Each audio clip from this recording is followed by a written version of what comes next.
کے بعد ہمیں جوائن کیا ہے سینئر سیاستدان مصطفیٰ نواز کھوکھر صاحب نے. سر بہت شکریہ آپ نے وقت نکالا. سر اتحاد اور الحاق کا موسم چل رہا ہے, الیکشن جو ہے وہ قریب قریب ہے, آپ لوگوں نے کیا سوچا ہے؟ کسی جماعت کے ساتھ جانا ہے, اتحاد کرنا ہے, کوئی ہاتھ ملانا ہے؟ بالکل بھی نہیں. میں نے تو یہ ڈیسائیڈ کیا ہے کہ الیکشن انڈیپینڈنٹلی کنٹیسٹ کرنا ہے. میں نے جب سینٹ سے ریزائن کیا تھا تو اسی وقت میں نے ارادہ کر لیا تھا کہ آنے والا جو الیکشن ہے وہ انڈیپینڈنٹلی کنٹیسٹ کرنا ہے. اور اب بھی میں یہی سمجھتا ہوں کہ جو تمام جماعتیں ہیں پچھلے 3 سال میں سب حکومت میں رہے, سب کے اپنے مسائل تو حل ہوئے, لیکن لوگوں کے مسائل تو بدستور اپنی جگہ پر قائم ہے. اس لیے کسی جماعت کے اندر مجھے کوئی اٹریکشن نظر نہیں آتی.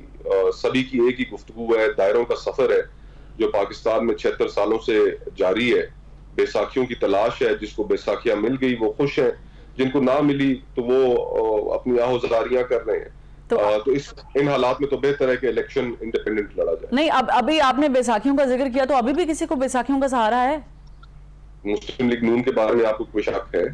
نہیں سر, میں تو آپ سے تصدیق چاہتا ہوں. دیکھیے, اس کی پولیٹیکل ایکسپلینیشن یہ ہے کہ ہمارے ہاں کچھ جماعتیں ایسی ہیں کہ جن کے بارے میں ہمیں کافی حد تک یہ یقین ہوتا ہے کہ وہ بڑا سوچ سمجھ کر اور اشارے کے بعد ہی فیصلہ کرتی ہے. جس طرح ایم کیو ایم ہو گئی, باپ پولیٹیکل پارٹی ہو گئی, اور جو مسلم لیگ نون کے ساتھ اب ان کے اتحاد کی باتیں چل رہی ہیں, اور جو گفتگو الیکٹورل الائنس کے حوالے سے ان کی آپس میں ہو رہی ہے, اور جس طریقے سے وہ تیزی سے پایہ تکمیل تک پہنچ رہی ہے یہ گفتگو, تو اندازہ تو یہی ہوتا ہے کہ مسلم لیگ نون کی جو ارینجمنٹ ہے, جو ڈیل ہے, وہ ہو چکی ہوئی ہے. نہیں تو پھر وہ دعویٰ کہاں گیا کہ ہم الیکشنز میں انوالومنٹ نہیں کریں گے, اور پھر وہ دعویٰ کہ ہم کسی کو اجازت نہیں دیں گے کہ وہ سیاسی جمہوری عمل میں مداخلت کرے, پھر وہ کہاں پر چلا گیا, اس کی کہاں ورث رہ گئی؟ اس دعوے کو تو آپ ایک سائڈ پہ رکھیے, ذرا سیاسی جماعتوں کے اپنے رویے کے اوپر تو اور ان کے دعووں کے اوپر تو ذرا توجہ دوڑائیے کہ جو سیاسی جماعتیں جو دعویٰ کرتی ہیں کہ ہماری سیاست عوام کے لیے, ہم کبھی بیساکھیاں تلاش نہیں کریں گے, ہم ووٹ کو عزت دو کی بات کریں گے, ان جماعتوں کا بیانیہ کہاں گیا؟ آج وہ کہیں گفتگو آپ کو نظر نہیں آ رہی. مسلم لیگ نون کے لوگ آپ کو نظر آئیں گے کہ ٹی وی چینلز پر کہتے ہیں ووٹ کو عزت دو, تو یہ تو کتابی باتیں تھیں. اب ہم اس بنیاد پر ہم الیکشن نہیں لڑیں گے. ان کے سینئر لیڈر رانا ثناء اللہ صاحب, خواجہ آصف صاحب, سارے اس حوالے سے آن ریکارڈ ہے. تو جو جمہوری جماعتوں کے جو دعوے تھے وہ دعوے کہاں گئے؟ اب یہ جماعتیں صرف جو سیاست کر رہی ہیں, یہ صرف ایک پاور پالیٹکس ہے, اقتدار حاصل کرنے کی سیاست ہے, یہ ڈیلیوری کی سیاست نہیں ہے. اس طرح مانگے تانگے کے اقتدار سے آپ ڈیلیور نہیں کر سکتے. ماضی میں پاکستان کو ان ارینجمنٹس نے کبھی ڈیلیور نہیں کیا. وہ حکومتیں مجبور ہوتی ہیں, اپنے شولڈرز کے اوپر ہمیشہ دیکھ رہی ہوتی ہیں کہ کوئی سازش نہ ہو جائے, اور ڈیلیوری نہیں ہو پاتی, اور کاسٹ جو ہے اس ساری سیاست کی وہ اس ملک کے 25 کروڑ لوگ پے کر رہے ہیں. یہ ایک انفارچونیٹ ریالٹی ہے. لیکن اگر اسی نظام کے تسلسل, اگر سر یہی نظام اگر تسلسل پکڑے رکھا اور یوں ہی چلتا رہا, یہ کنٹینیوٹی ایسے ہی رہی, تو آپ سمجھتے ہیں کہ وہ جو صاف شفاف election, free and fair election کی جو ہم بات کر رہے ہیں, وہ یہ 2024 میں جو آنے والے الیکشن ہیں, یہ اس میں ممکن ہو پائے گا؟ دیکھیں, جس طرح 2018 کے الیکشن جتنے صاف اور شفاف تھے, 2024 کے بھی اتنے ہی ہوں گے. اور 2018 کے الیکشنز کے نتیجے میں جو کچھ ہوا, آر ٹی ایس کا فیلئر ہوا, پولیٹیکل کرائسس تو ختم نہیں ہوا. اور 2024 کے جو الیکشنز ہیں, اگر وہ بھی فری اینڈ فیئر ہمیں, مجھے تو ایٹ لیسٹ نظر نہیں آ رہے ہوتے ہیں, اور اگر اسی طرح کے ہوتے ہیں تو پھر اس کے نتیجے میں پولیٹیکل کرائسس تو ختم نہیں ہوگا.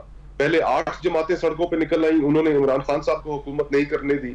تو ان الیکشنز کے بعد جن پولیٹیکل پارٹیز کو مینڈیٹ ڈینائی کیا جائے گا, پھر وہ سڑکوں پہ نکل آئیں. لیکن ابھی خرم دستگیر صاحب پروگرام میں موجود تھے, وہ کہتے ہیں کہ ہم مطالبہ نہیں کر رہے کہ ہمارے لیے آر ٹی ایس سسٹم بٹھا دیں.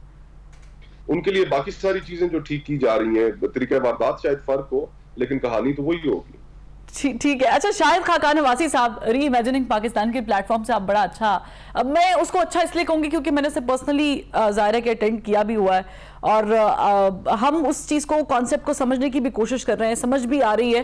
لیکن آپ نہیں سمجھتے کہ یہ ری امیجننگ کا جو پلیٹ فارم ہے یہ اتنا اچھا ہے, لیکن یہ اتنا کافی نہیں ہے کہ یہ فار لانگر رن لوگوں کے اندر سرایت کر سکے یا ان کو ان کے ذہنوں کی کھڑکیاں کھول سکے؟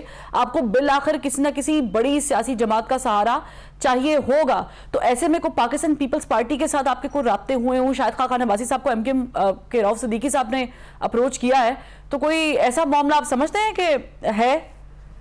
دیکھیں ری امیجننگ میں ہمارا مقصد کیا تھا؟ ہمارا مقصد یہی تھا کہ پرابلمز کا تو ہم سب کو پتا ہے، آپ سڑک پہ چلی جائیں کسی بھی آدمی سے پوچھیں کہ پاکستان کی کیا پرابلمز ہیں تو وہ آپ کو 10 پرابلمز گنوا دے گا. ان پرابلمز کے سولوشنز کیا ہے؟ سولوشنز کو ایکسپلور کرنا چاہیے. اور ہم یہ نہیں قطعاً کلیم کرتے کہ ہم عقل کل ہیں. ہم نے آپ کا بہت بہت شکریہ، آپ نے لاہور میں شرکت کی تھی، آپ نے وہاں پر ہمارا سیمینار دیکھا تھا کہ ہم جو پروفیشنل لوگ ہیں ان کو دعوتیں دیں، وکلاء کو دعوتیں دیں، صحافیوں کو دعوتیں دیں، اکانومسٹس کو بلایا، ٹیچرز کو بلایا، پروفیسرز کو بلایا کہ آپ بتائیے کہ پاکستان کی کیا سولوشنز ہیں. اور اس کا جو نچوڑ ہے، اس کے نتیجے میں جو چیزیں سامنے آئیں، ان ریفارمز کی پاکستان کو ضرورت ہے. اس کے بغیر اب پاکستان مزید نہیں چل سکتا. ہمیں اپنی اکانومی کو بھی ریفارم کرنا ہے، ہمیں پولیٹیکل کانسٹیٹیوشنل پالیٹی کو بھی ہمیں ریفارم کرنا ہے. اور جب تک ہم یہ ریفارمز نہیں کریں گے، Pakistan will not work for ordinary Pakistanis. یہ گفتگو سیاسی جماعتوں کے لیے اہم ہی نہیں رہ گئی. تو ہماری تو جی آپ نے بھی استعمال کیا کہ یہ ری امیجننگ کا جو آئیڈیا تھا ابھی ہے یا تھا والا سین ہو گیا؟ نہیں، یہ تو بالکل ابھی بھی ہے. اور ہم یہ بھی سوچ رہے ہیں کہ شاید ابھی الیکشن شیڈول کا اناؤنسمنٹ ہونے سے پہلے کہ اسلام آباد میں ایک اور سیمینار کریں اور اس میں دوبارہ جو ریفارمز کی گفتگو ہے جو سیاسی جماعتوں کے لیے غیر اہم ہو چکی ہے لیکن پاکستانیوں کے لیے بہت اہمیت کی حامل ہے، ایک دفعہ پھر وہ گفتگو کی جائے تاکہ سیاسی جماعتیں پاکستان کے مسائل کو حل کرنے کے لیے کم از کم اپنی گفتگو کے اندر کچھ حصہ تو ڈالیں، بجائے اس کے کہ ہر وقت اپنی مظلومیت کا رونا روئیں. ایک طرف میاں نواز شریف صاحب کہتے پائے جائیں گے جلسوں میں کہ میرے ساتھ 2017 میں بڑی زیادتی ہوئی تھی، پی ٹی آئی والے کہتے پائے جائیں گے کہ جناب ہمارے ساتھ ابھی بڑی زیادتی ہو رہی ہے. تو ان زیادتیوں کی گفتگو سے آگے نکل کے لوگوں کے مسائل کے اوپر بھی گفتگو ہونی چاہیے، پاکستان کے پرابلمز کے اوپر بھی گفتگو ہونی چاہیے. تو وہ گفتگو تو ہمارے یہاں ناپید ہو چکی ہے. تو ایک شاید ہم کوشش کریں اگر وقت ملا الیکشن سے پہلے، ادروائز الیکشن کے بعد تو یہ گفتگو تو ہم ہر صورت جاری رکھیں. چلیں اچھی بات ہے، سیمینارز ہونے چاہیے، لیکن آپ لوگوں کی کوئی سیاسی جماعت بھی کہیں بیچ میں رہ گئی. یہ لگ رہا تھا کہ کوئی سیاسی جماعت بھی اناؤنس ہونے والی ہے، وہ معاملہ کیوں کھٹائی میں پڑتا ہوا نظر آ رہا ہے؟ میں فروا قائل کرنے کی کوشش کرتا رہا دوستوں کو، اور اس وجہ پہ اس بنیاد پہ قائل کرنے کی کوشش کرتا رہا کہ دیکھیے میرا مقدمہ بڑا سمپل تھا کہ پچھلے 3 سالوں میں اس ملک میں تمام جماعتیں حکومت میں رہی ہیں. آپ پاکستان کی کسی بھی سیاسی جماعت کا نام لیں، وہ پچھلے 3 سالوں میں حکومت میں رہی ہے، چاہے وہ پیپلز پارٹی ہو، نون لیگ ہو، تحریک انصاف ہو، ایم کیو ایم ہو، جے یو آئی ہو، باپ ہو، مینگل صاحب ہو، چکری صاحب ہو، سب حکومت میں رہے. ان کے اپنے مسائل تو ختم ہوئے لیکن کیا وہ پاکستان کے مسائل کو حل کر سکے، لوگوں کے مسائل کو حل کر سکے؟ بالکل نہیں. تو اس لیے ایک گنجائش موجود ہے اور اس گنجائش کو ایکسپلور کرنا چاہیے. لوگ چاہتے ہیں کہ کریڈیبل آپشن ان کے سامنے ہو کہ جہاں پر گورننس کی باتیں ہوں، جہاں پر پاکستان کو ٹھیک کرنے کی باتیں ہوں. سر بسم اللہ کریں، پارٹی اناؤنس کریں.